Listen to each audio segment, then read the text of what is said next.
Hello, good morning. তো এখন উঠে পড়েছি আমি। এখন 5টা 8 বাজছে, ঠিক আছে? এই যে দেখতে পাচ্ছ, 5টা 8 বাজছে। আর সামনে আমাদের আশ্রমে আরতি হচ্ছে। শুনলাম ব্রহ্ম মুহূর্তে উঠেই স্নান টান সেরে নিতে হয়, ঠিক আছে? যদিও 5টার মধ্যে অনেকটা সকাল হয়ে গেছে। তো এখন আমি স্নান সারবো গা। চলো স্নান সেরে নিই, তারপরে কী কী করতে হবে, কী কী করছি সারাদিন, সব তোমার সাথে শেয়ার করবো। তো এখন পাক্কা 6টা বাজছে,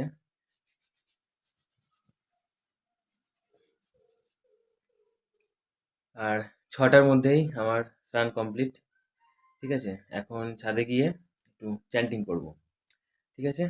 তোমাদেরকে দেখিয়ে দিই টাইমিংটা। পুরো পাক্কা 6টা বাজছে এখন, ঠিক আছে? চলো ছাদে যাওয়া যাক।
তো তোমাদেরকে একটা কথা জানাতে চাই যে আজকে আমার জন্মাষ্টমীর এই উপবাসটা কিন্তু জীবনে প্রথমবার উপবাস করছি আমি জন্মাষ্টমীতে, ঠিক আছে? তো সারাদিন উপোস করে আমি কী কী করছি জন্মাষ্টমীর দিন, সেগুলো তো তোমাদের সাথে শেয়ার করবোই। তার সাথে একটু বলে নিই যে অ্যাকচুয়ালি উপবাস মানুষ করে কেন? উপবাস বা চলতি বাংলায় যেটাকে আমরা উপোস বলি, বা ব্রত, বা ফাস্টিং ইংলিশে যেটাকে বলে। তো আমরা অ্যাকচুয়ালি ব্রত করি কেন? ব্রত করলে অ্যাকচুয়ালি আমাদের কি লাভ হতে পারে সেটা একটু তোমাদের সাথে ক্লিয়ার করি। দেখো, ব্রত করা বা ফাস্টিং করাটা খুব দরকার মানুষের জন্য। কারণ আমরা খুব সিম্পল ভাষায় যদি বলি যে আমরা প্রত্যেকদিন যে খাবার-দাবার খাচ্ছি, সেটা খাবার-দাবার খাওয়ার জন্য, ঠিক আছে? খাবার গ্রহণ করার জন্য আমাদের হাত এবং মুখের কাজটাই আমরা করে থাকি। হাতে করে খাবারটা তুলে মুখে করে, দাঁতে করে চিবিয়ে আমরা সেটা পেটের মধ্যে ভরে দিই। এবার পেটের মধ্যে অনেকগুলো কিন্তু অঙ্গ-প্রত্যঙ্গ আছে যেগুলা বাকি কাজগুলো করে, ঠিক আছে? তো তাদেরকে তুমি যদি মাঝে মাঝে ছুটি দাও, এবং শুধুমাত্র তাদেরকে নয়, মুখটাও তুমি যদি খাবার খেতে থেকে একটু বিরত রাখো, তাদেরকে যদি তুমি ছুটি দাও, তাহলে তারা আরো ভালো করে কাজ করতে পারবে। খুব সিম্পল লজিক, ঠিক আছে?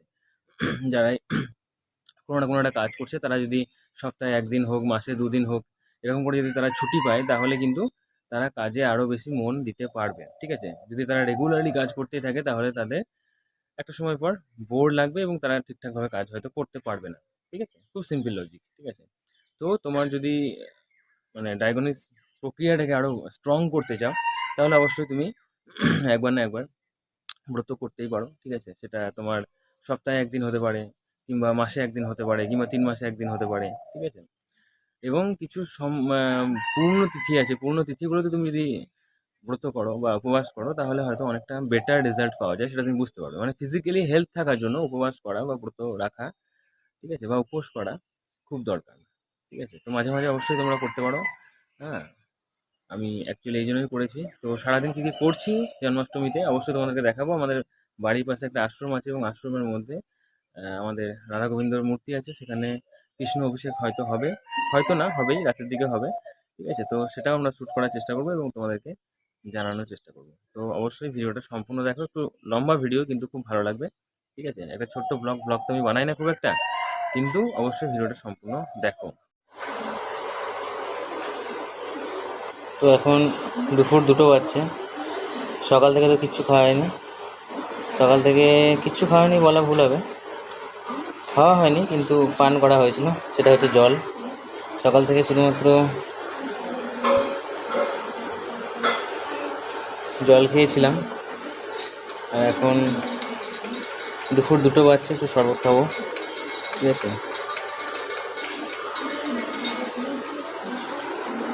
ওই যে ঘড়িতে দেখতে পাচ্ছ 2:20 বাজছে এখন।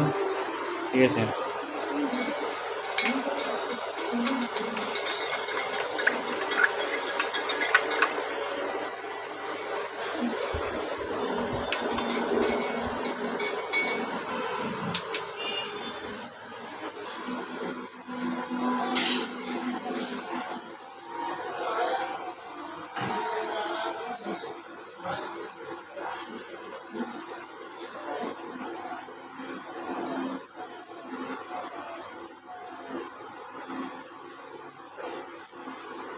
তো শরবত খাওয়া কমপ্লিট।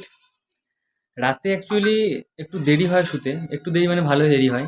ঠিক আছে, কাজের জন্য। তো তার কারণে সকালে খুব একটা তাড়াতাড়ি উঠতে পারি না আমি। কিন্তু আজকে খুব তাড়াতাড়ি সকালে ওঠার জন্য অনেকটা কাজ বেশি হয়েছে। ঠিক আছে, এখন একটু মনে হচ্ছে জিরিয়ে নেওয়া দরকার। তো একটু খানিকক্ষণের জন্য একটু শোবো। ঠিক আছে, একটু শোবো, শোয়ার পরে আবার অনেকটাই কাজ আছে, কাজ করব। ঠিক আছে, তারপর সন্ধ্যের দিকে আমাদের আশ্রমে যাব এবং তোমাদেরকে আশ্রমের মহলটা অবশ্যই দেখাবো। তো এখন বিকেল 5:30 বাজছে, আর এখনও আমি উপবাস চালিয়ে যাচ্ছি। দুপুরে শুধু একবার শরবত খাওয়া হয়েছিল। ঠিক আছে, বিকালে ঝপঝপ করে বৃষ্টি পড়ছে, সারাদিনে আজকে বৃষ্টি পড়ছে। অ্যাকচুয়ালি কৃষ্ণের জন্মদিন তো খুব বৃষ্টি হয়েছিল, তোমরা সবাই জানো, সেই জন্যই হয়তো বৃষ্টি পড়ছে। আর এখনও পর্যন্ত আশ্রমে হরিনাম সংকীর্তন চলছে। এই যে আমাদের আশ্রম, রাত্রে গিয়ে তোমাদেরকে ভালো করে দেখাবো। ঠিক আছে, এই যে আশ্রমের চূড়া দেখতে পাওয়া যাচ্ছে। ঠিক আছে,